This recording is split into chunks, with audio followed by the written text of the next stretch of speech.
Moon Tribe, my name is Haley. I'm from Moon Tribe Tarot. It's very nice to meet you. This is the very beginning of my YouTube journey here on YouTube.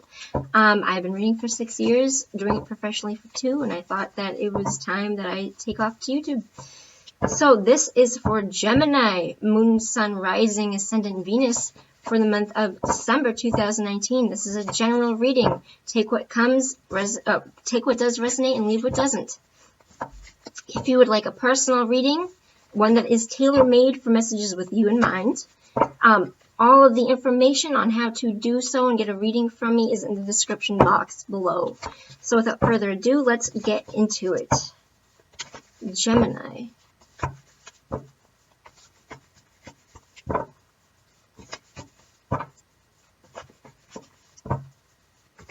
From 2019, what does Gemini need to know?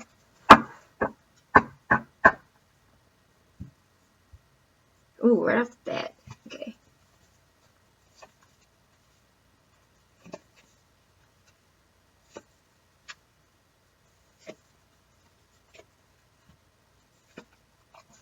Ooh.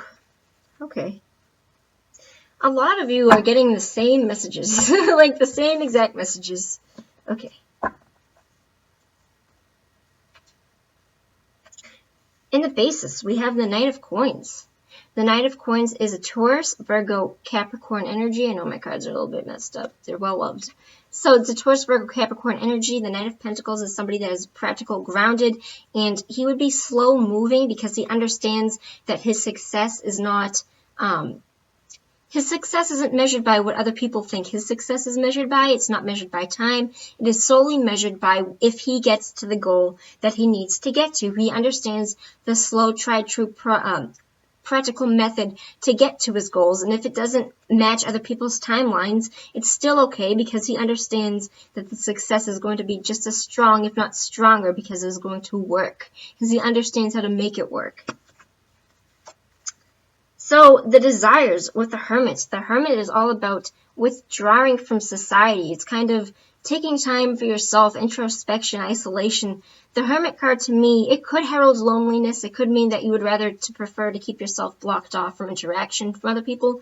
But more so, I kind of feel like it is a card to represent that you are taking the time kind of to do your own shadow work, where you're kind of taking the time to find out what it is that you need in order to make this kind of shit work.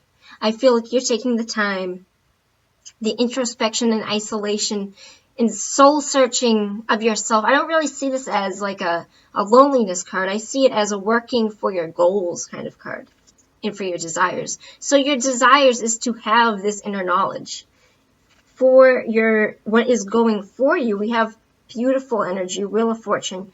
The Wheel of Fortune indicates to me, it's kind of a card of things are going to happen the way it's supposed to happen, kind of to relinquish control. I don't 100% believe that we don't fully, that we don't have I don't fully 100% believe that we don't have control. I definitely feel like we are our own gods, we are our own deities, and we definitely are our own manifestors, so we kind of attract what we send out into the universe. I feel like what we want to take is ours for the taking, and at least some aspects. I know that we're never actually going to find out the true ways of the universe, so who can actually know it all? We're not dead yet.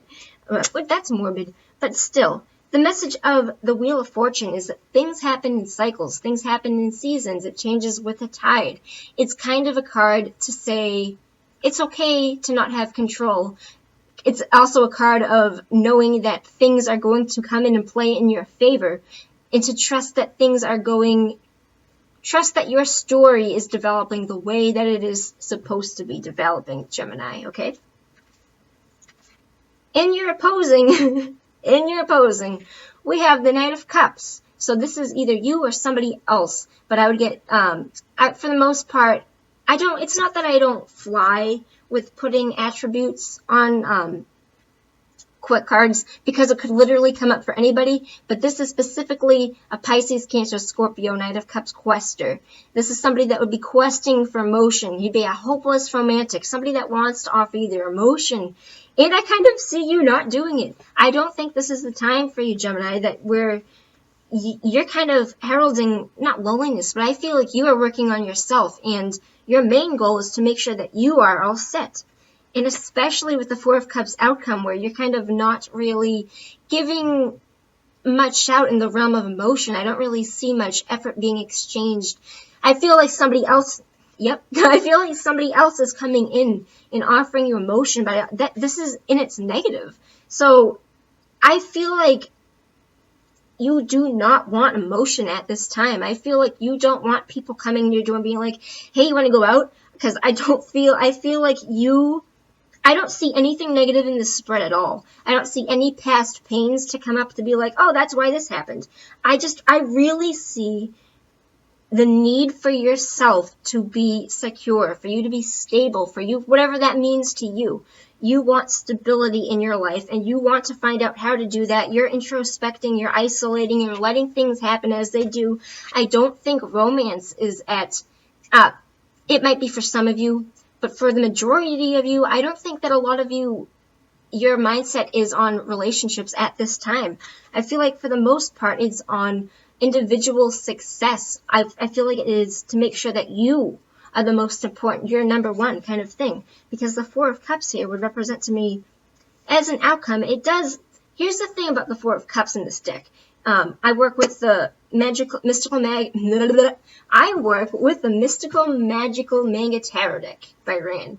And the Four of Cups in this deck represents to me that there is emotion here. It's not necessarily that you shouldn't take it, but you're not taking it. And in the Four of Cups, it does actually say in the advice booklet that I have for it that it's not that, okay, I'm gonna continue what I'm saying, and then there's two specific messages for you, two completely different storylines.